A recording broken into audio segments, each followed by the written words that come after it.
こんにちは。わびチャンネルナビゲーター森前です。私ども羽生内区邸の第三培養場、3000坪ある敷地の中に数多くの盆栽があります。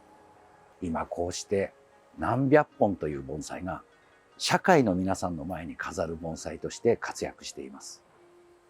盆栽は個人が持つものから多くの人が楽しむものへと時代は変わってきました。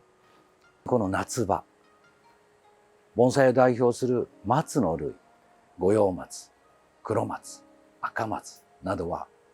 芽が伸びて固まる時です。なかなか皆さんの前に展示をすることができません。その時に季節を問わずにご提供できる小白類として真柏の盆栽があります。真柏は成長すればこのように芽は伸び、枝は繁茂していきます。何年かに一度は木を整えてあげなければなりません。今日はレンタルの盆栽が多くの皆さんにすっきりと見られるようにできる夏場の作業をご覧に入れたいと思います。よろしくお願いします。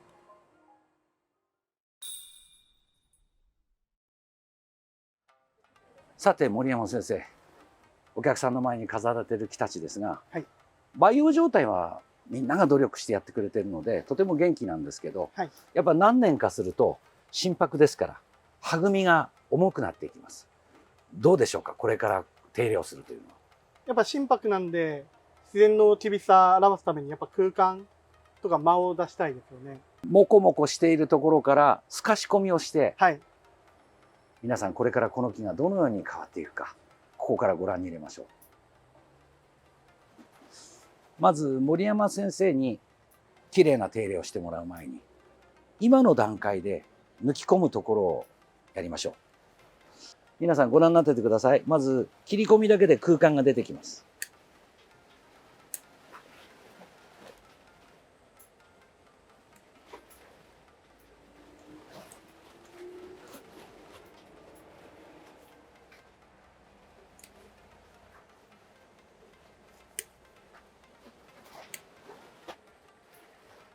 色がちょっと落ちています。どうしてもこのバランス的に元気なところ、元気じゃないところが出ます。やはり飾られる時にその健康な状態でやりたいので、そんな枝取っちゃうのと思うでしょうけど、それをなくした上でのこの作り込みをやりたいと思います。この感じですっきりした感じにしたいと思います。さて先生、先ほどの木と違ってこの木は全体に葉張りがあります。この中でも空間を出すときに、まずその静止術をやる前の抜き込みをちょっと見せていただけますか。はい、こういう垂れてる枝とかなるべく抜くように。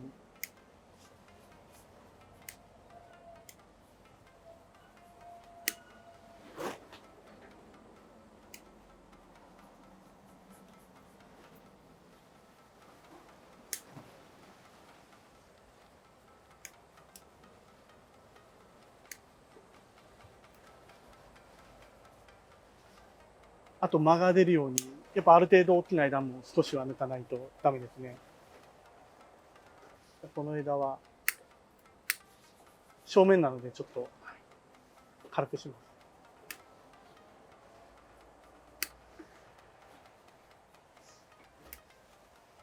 あとこういう被ってる枝とかはいらないですね。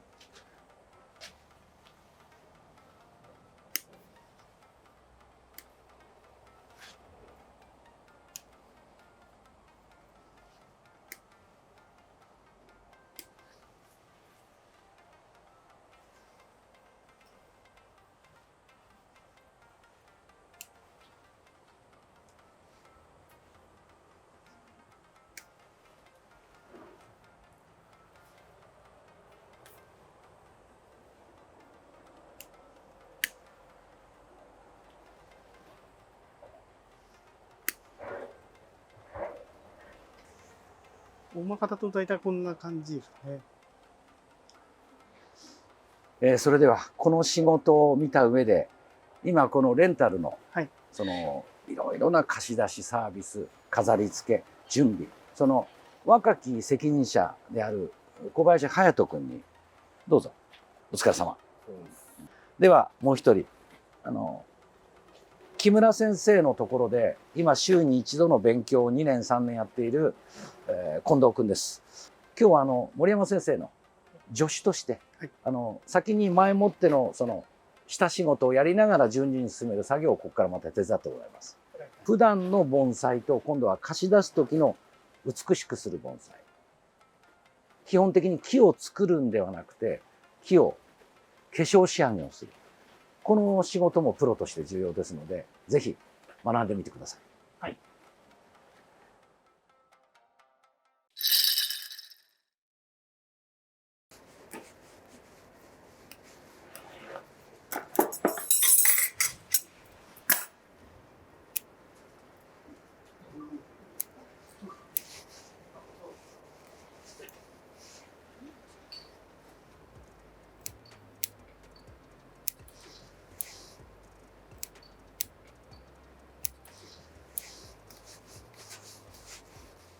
でこう下にこう垂れてる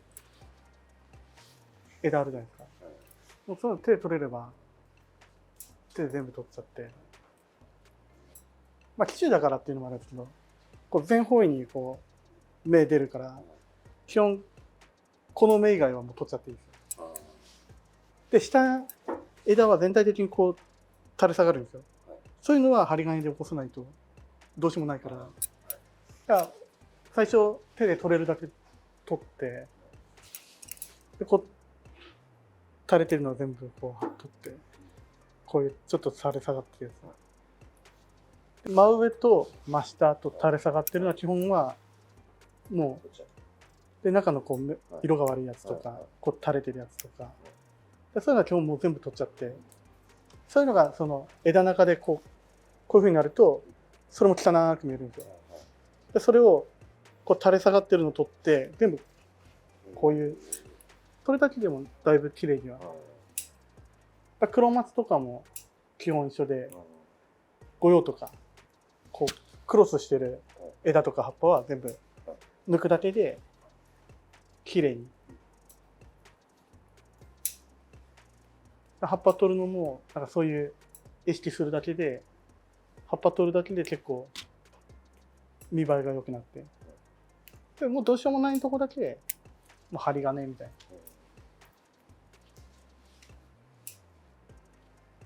だから上からやるとそう汚いのばっかだから取るじゃないですか。でその調子でこっから下に来るとここがスッカスカになる時あるから、それ気をつけないと。で下からやった方が、まあ、基本下が光になるじゃないですか。だからそっちの上を合わせると綺麗には。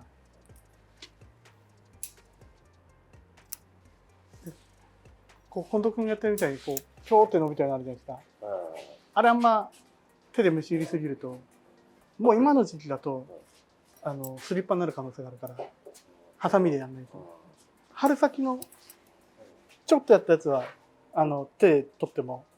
いいけど、ある程度芯が残るぐらいまで伸びたらもうハサミでやんないとスリッパになる可能性があるので、それ気をつけないと。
今日は暑い中ありがとうございました。ありがとうございました。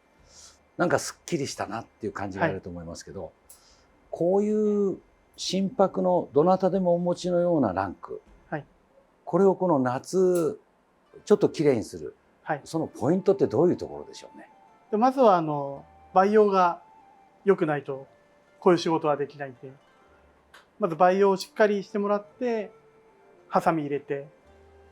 でこの幹模様とか中のシャリだったりを見えるようにするのが一番ですね。これなどもみんな繁茂していて中が見えなかったのが、こうご覧になって中のこの幹の動きやシャリの動き、木の流れが見えるようになってますもんね。こういう姿で初めて盆栽のスタイリッシュな部分が出るのかもしれませんね。風を感じたりとか。そうですね。やっぱりこう培養を良くして春から肥料や水をやって、それで繁茂しすぎたところに一度こういう透かし仕事を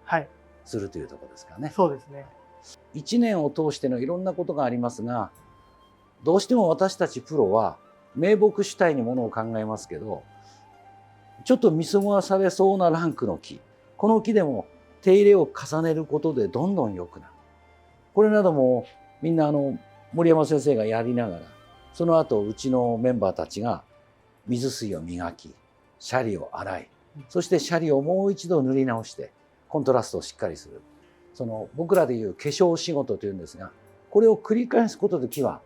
だんだん良くなるんでしょうね。そうですね。ぜひ皆さんも夏の暑い時ですけど、心拍などの繁茂したものをもう一度風通しやね、ダニを避けるためにもこういう仕事がいいかもしれませんね。そうですね。大事な仕事ですね。ぜひお試しになってみてください。今日はお忙しいのにありがとうございました。ありがとうございました。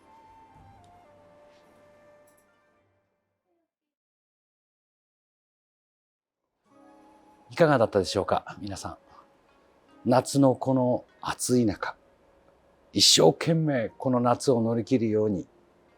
息づいている心拍たち。力強く繁茂して元気なのはいいんですが、それによって頭の方が重くなったり、枝と枝の間が見えなくなって、風を感じる姿が消えるものがよくあります。もちろん秋口、冬の間でもできる仕事ですが、心拍に限ってはこの時期でもできます。冬の忙しくなる前に夏こういうことをすることで、その木その木の表情がよく現れます。私どもの S キューブはこういうものを売るのではなく、